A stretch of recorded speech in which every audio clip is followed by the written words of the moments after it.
as you can see, we're not in the garden today. It's still January and it's wicked cold outside, covered in snow. So we're going to be doing some inside work.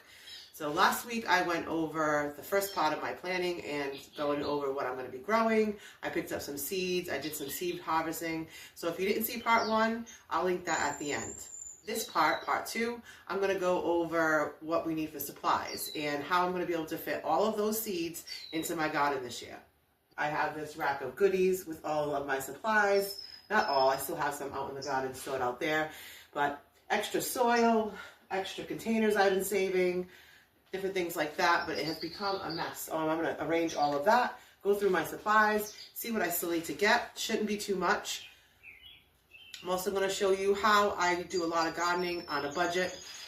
I have a lot of takeout containers and different cups and things that I use to actually sow my seeds and start with things. You don't always need a lot of money to get something started.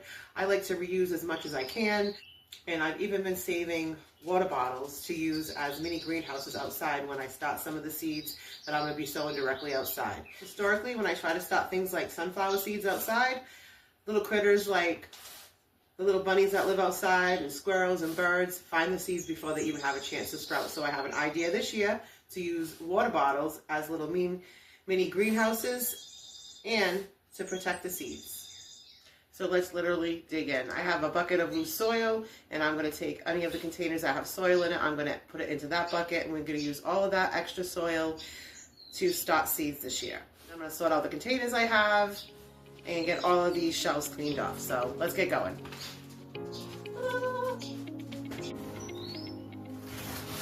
All right, so I already have a bucket full of soil. I didn't realize I had that much already. That's awesome because that was the one thing I thought I was going to need to go out and buy right away is some more soil. So I already have some, and plus I have a bunch of pots. And these are things that, you know, didn't work out. Here is, for instance, some kale I did from last year. It didn't work out in the pot and I still have soil left.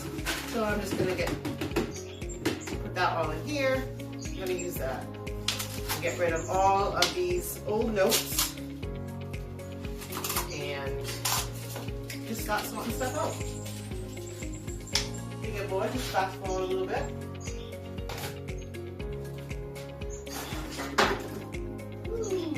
Here is a bunch of soil I made. This is what I started some herbs in last year. Yes.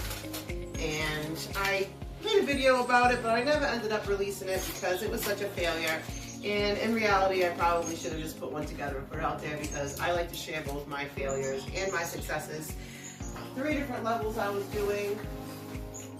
And I thought it was such a cute idea to have them all together. And then there's one more, and I have all the different herbs. I can keep it inside or put it outside. But instead of starting them out and then transporting them in here, I ended up starting them all in here. And there were just too many different variables. I have a better idea on how to do it. I'm going to try to grow the herbs first and then transport them when they're already established out into something like this. So this just needs to be all dumped out. Turns out I have way more soil than I even thought I had. So I'm going to grab a bigger bucket. So I have this one already full. This will be easier to do things up here. I'll just empty these into the big one. And on the top I'll be able to use the smaller buckets. Okay, this is going to make a huge mess, so I'm going to skip that for a sec. After.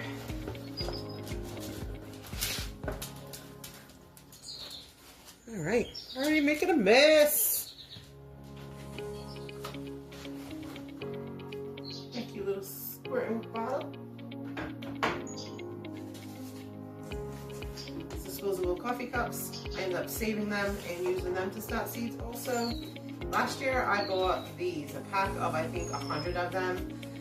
I forget how much. They were wicked cheap, and they are wicked cheap. Most of the cells were way too small. They dried out way too fast, especially for seed starting, in my opinion. So I'm not sure how many of these I'm going to use. We'll see what I have, because I'm not going to obviously throw them away. They still can be used. No waste here. Whenever I have any like older seedlings that didn't do well, things like this. I still add them to my seed starting, and I just crumble them up a little bit. All right, we got those done. Those will be used. All right, why do I have all of these bottles? Well, like I said earlier, my idea is to cut off the bottom when I direct seed something outside, which I'm going to start with sunflowers or some of the early crops.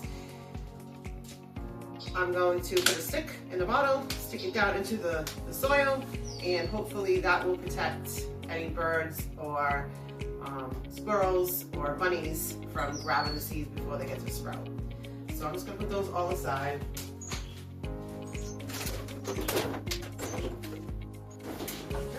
Put those back there. I have a couple more pots up here. And then one shelf will be pretty much done. This is not only the shelf that I use to store all my stuff, throw everything on. I also use this when I do start my seeds. They go on here, and I have lights all set up for them. It's on wheels. It's actually a bakery shelf, back from when I had my bakery. But I don't have it anymore. I don't need this much room for that stuff. So I decided might as well use it for this. A bunch of shelves, and I have pans that go on them. Some of them have holes in between so the light gets through.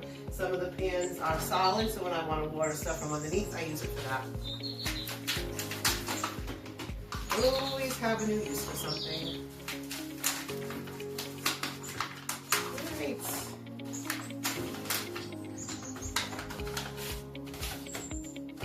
Alright, what else do we got? Oh, coffee cups.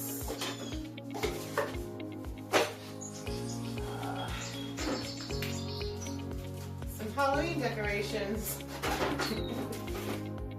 More of these. This was sage that didn't work out.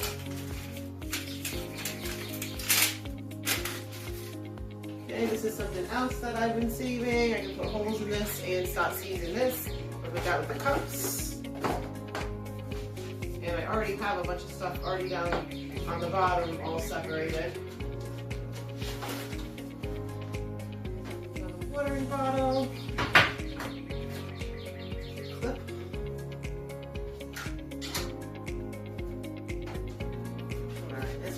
Potted plant I had gotten for a present. It came with a plant inside, and I could not keep the plant alive. Sometimes that just happens. I used to think it was because of me, maybe I didn't know how to take care of house plants, but some plants I take home, I read the instructions, see how they're supposed to be taken care of, and I do everything perfect, and they still die.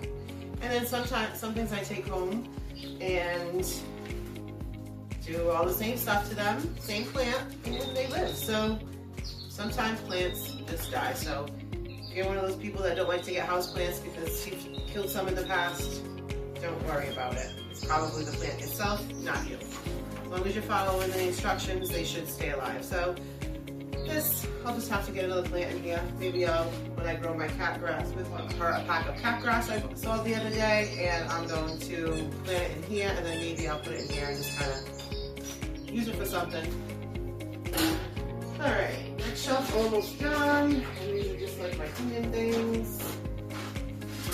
Pulls, I always keep extra pulls and stuff. When I grew my morning glories last year, I had, once they started growing, they started vining right away, and I needed to have some pulls. So, that there, more water bottles, a giant tube. So, I saved paper towels, paper towel rolls, toilet paper rolls. I also have a bunch down there. And I use these to sometimes stop my seeds that don't like their roots to be messed with. Just in case I need them, I have them. Alright, this next whole, this next whole section is a bunch more of these seedling things. Rid of those. And my favorite toy from last year I bought.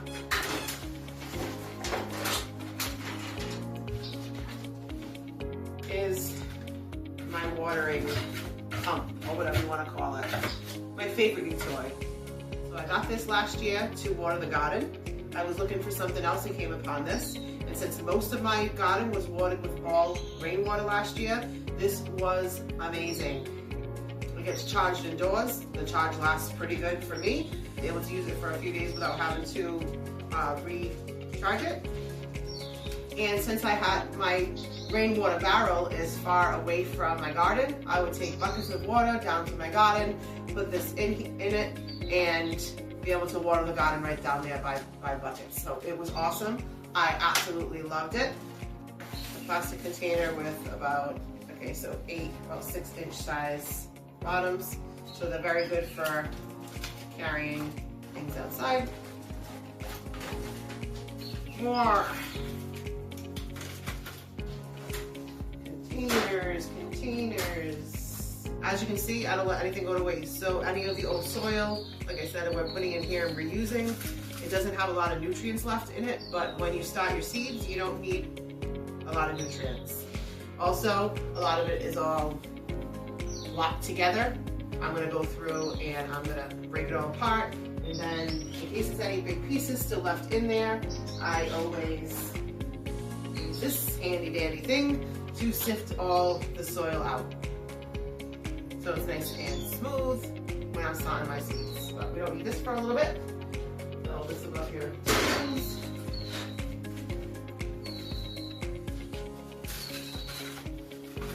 And I forgot I was supposed to be starting to take all these labels off, but I can do that after when I'm ready to go. Actually, they don't really go together tonight without doing that. But they're so cheap, I'm afraid to break them. There we go.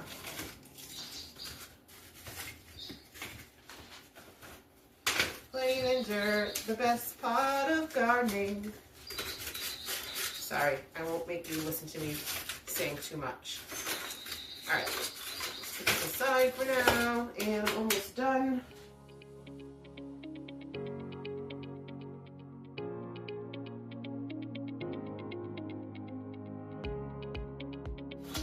So I use these, I just had them, I threw it away. But I use these for little domes on top of some of the stuff I'm starting. More containers. And this is a container full of rocks. Tools. Another container. This is already all set down the bottom. Let's take a look. It's down the bottom here. This is stuff I already consolidated last year at the end of the season. And this is all stuff I'm gonna save. So containers, these are for tags and tagging plants of what they are. I have some plastic bags. I know. She's even saving plastic bags. Yes, I am saving plastic bags because I do use those too. After I start my seeds, I like to cover the pots or whatever I'm using to start the seeds with a piece of plastic with some holes in it, and that creates a little greenhouse effect, keeping the soil moist and helps the seeds germinate. Once they germinate, I'll pull that plastic off, put it on the shelf, and reuse it again next year. Another thing I like to reuse, I mentioned before, but I want to show you in detail, is these takeout containers. Plastic things that we're going to get thrown away anyway and will work perfect. Some of them already have holes in them, but what I do is just drill some holes, put some soil in, cover it, more holes, and perfect for starting seeds. I save muffin things that muffins come in, other takeout containers that I need to put holes in still. Again, they come with a little dome. How perfect is that? A little mini greenhouse. They sell things just for this. They sell seed starting kits that have little containers that you buy and little plastic containers that go on top, clear containers that go on top. You can buy that stuff or use what you have around. Same effect can be done with an old container, some holes drilled in the bottom, and a piece of plastic. Or like I said, things are going to get thrown away anyway. These takeout containers, I have all different varieties. And this should start some seeds outdoors in milk containers. I found out that you can start your perennial flowers, which I'm going to be starting a lot this year, outside in the winter. And if I have time and enough containers, I definitely want to try doing that. It saves room inside. It saves on lighting. It'll just use the natural light. And also with the perennial plants in my area, then you need to have cold stratification, and that helps with that. So it'll be my first year doing that, and I'm excited. So I already have a couple saved, and I have my family and friends trying to save me a few more. All right, I'm gonna clean this all up, get it all straightened out, and then we're gonna go over what I'm growing this year. I've gone over all my seed packs, decided what I'm growing this year. I've already been to the store and bought some more seeds, and I can confidently say that's what I'm growing this year. So we're gonna go over all of that, and I wanna tell you how I'm able to grow all of that in a tiny garden. So now with everything sorted through, I know I have what I need to start sowing my seeds. So exciting. Now, how am I gonna fit it all in? With planting. I'll show you a closer look, but I start with some graph paper. And in my garden, you know, the square footage, and each of these 4 little blocks in the grid paper is 1 foot for me. I also take into consideration that some plants like to be planted together and some plants do not. So I use that in determining where in the garden things are gonna go. So here's an example of a map I've used in the past on how I figured out where everything was gonna go. And I'll show you a couple of examples of different years.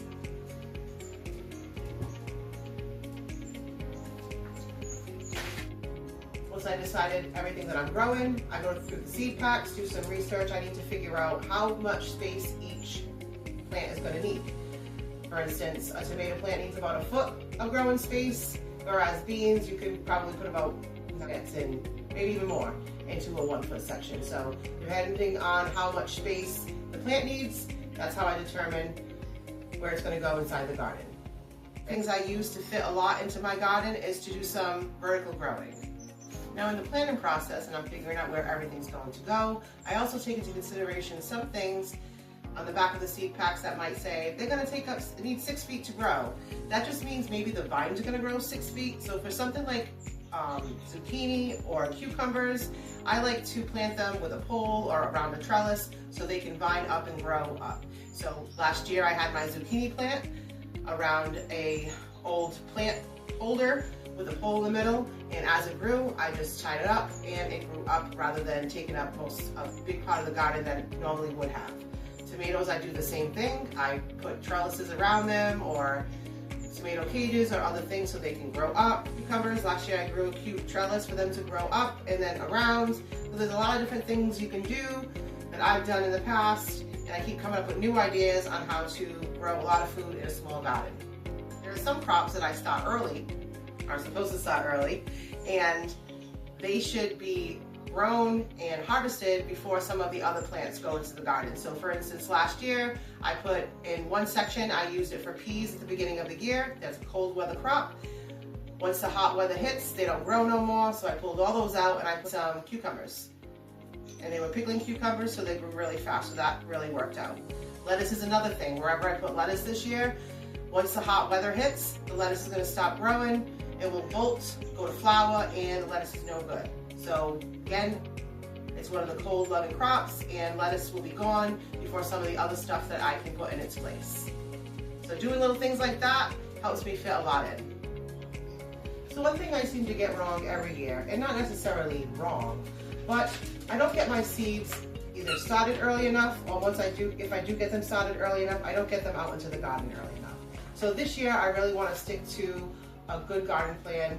I want to stick to when I need to start my seeds, when they need to go out, and I've actually sat down, got comfy, went through all my seed packs, came up with a plan month by month on what needs to get started. Now I've done this a few ways in the past. Like I said, I went through all the packets. That's one way. The easiest way to do, especially if you're starting off, and I downloaded a copy of it today, is I go to thefarmersalmanac.com. And so if you go onto their website, hit their menu button, there's an option for gardening, and there's actually a garden planner in there. I will tell you by your zip code, and I can't say this works for the entire world, but I know it works for the US. So it breaks it down by the crop type, when to start your seeds indoors, when to plant the seedlings or transplants, when to start outdoors, and also includes the last date to plant. It also breaks it down. You'll see there's 2 different dates. For example, the arugula. The first date is going to be based on frost dates, and the second date is going to be based on the moon dates, depending on how you decide to plant your garden. You'll notice they're very similar in some cases, and in some cases it just varies a bit. So with January almost complete and February right around the corner, part of my list has a lot of stuff to sort in February, and I will be starting them as soon as I can. I'm going to be starting some of my seeds indoors, and I'm going to be starting some of my perennial flowers for the first time trying this outdoors using the winter sowing method, which generally just means you put your seeds into whatever you're going to be sowing them in, make a tiny greenhouse over it, and outside in the snow. And with the natural process of the weather in my area, it goes through a cold stratification process, and they grow right out there in the containers. So, what am I growing? So much stuff. I'm going to bring you closer, and we will go over what I'm growing. Okay, so these are the flowers I'm going to start outside, the perennial flowers using the winter sowing method. I'm probably going to do half outdoors, half indoors. With these perennial flowers, I've already done some research and they are not going to bloom for me this year. So I'm going to start them outside. Once it's time, they'll get transferred to where I want them to grow next year. And then next year they should come back up and reflower. Arbietta, butterfly weed, columbine, dianthus, and echinacea. And then all of these, to the best of my knowledge, are all annuals, and depending on what the seed packs tells me, I will be starting them indoors as well because I want to have early blooms. And most of them say to start either February or March. Some of them are so pretty. I've never grown any of these before. I'm excited about this. It's all different greens, different colors. California poppy, bachelor button, I have a couple of those, and African daisy. These I got last year, nasturtium, bunch still left in here. I had a hard time with getting these to germinate, so I'm going to use some of the cheap methods I saw online, soaking, which I did try. Those just got mushy. I might have soaked too long. And then there's another option where you kind of prick the side so it has a better chance. They're like hard little nuggets. So I'm going to start those earlier than I did last year. These are the things I harvested. All different flowers I harvested if you want to see me harvest them. In my January video about seeds, part 1 of this series of planning the garden, January planning, you'll see how I harvested those. All right, so I got two different kinds of peas, a sugar snap pea, and a little marble. These are both are cold loving crops, so I want to get those direct sowed out into the garden. I think it says March, but I have that all in my notes. Okay, flowers, sunflowers. I have a hard time with sunflowers. They're one of the things they want you to direct sow outside, and I've said in many videos before, I have a hard time with some of those because the little critters get them. The bunnies and the rabbits, the little squirrels and birds in my yard. For a city, I have tons of those little animals, so they grab them. But I have an idea this year on how to direct sow some things. Hopefully it works. Spinach, another cold loving crop. Two different kinds. It's a baby spinach and a larger spinach. Want to do carrots. These I know get put out in March. These are my herbs that I'm going to start. Some of them I'll be starting in February. Some are starting in March, April. Some you direct sow, but I usually like to start them all indoors for a better shot. Okay, this is another grouping of cold loving crops. Actually, kale will grow all summer, but the broccoli, Brussels sprouts, celery, and lettuce. A few different types of lettuce, a mustard, and we have Swiss chard. Oh, more carrots. Put those with the carrots. Okay. Now these things will be starting early indoors. Again, I think this is another late February. It's the different types of peppers that I'm growing. These are all the bell peppers.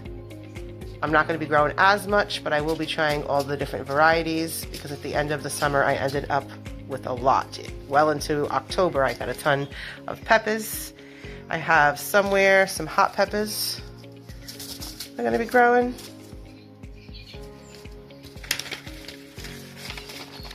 We have, this is the other thing that I'll be starting early, so more hot peppers. So I still have some planning on how I'm going to fit all those in.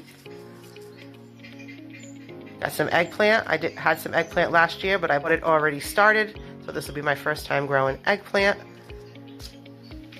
Some different types of tomatoes, and all of these different tomatoes I'm going to be growing. Just like last year, even though some didn't perform as well.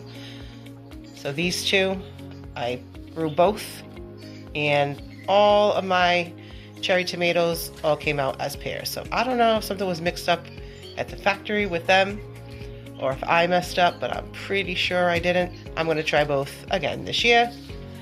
Did get a ton of the yellow pear, so I'm not mad about it. These are the Virginia Sweets. Romo did not do very well for me. I got a ton of Cherokee Purple in the end. The Green Zebra, they were very delicious. I didn't get a lot, but the ones I got were good, and they didn't get very big, but maybe that's just the size I'm supposed to get. The Roseau Sicilian, these were awesome. They were as beautiful as they looked and delicious. And the Brandywine Pink, got a ton of those. I thought for a long time I wasn't getting any, but I was wrong. They came up later in the season. That's part of the reason why I want to really stick to my schedule this year, so I can really see if it was either me not getting everything planted in time or not getting everything out in time, but still going to give them another shot. This is new this year. This is something else that I need to get started like right away, is bunching onions. Beans are a warm weather crop, so these will be going out when I put some of the other stuff in the garden when things get warm. Okay.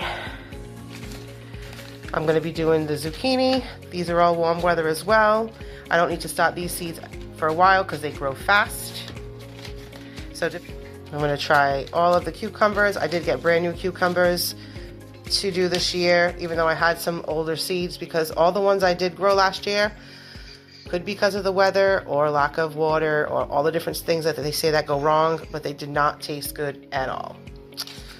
What did taste good was my kale, and it was still growing in the middle of the winter. All right, so tons of things. Did I miss anything? Did I miss anything? I don't think.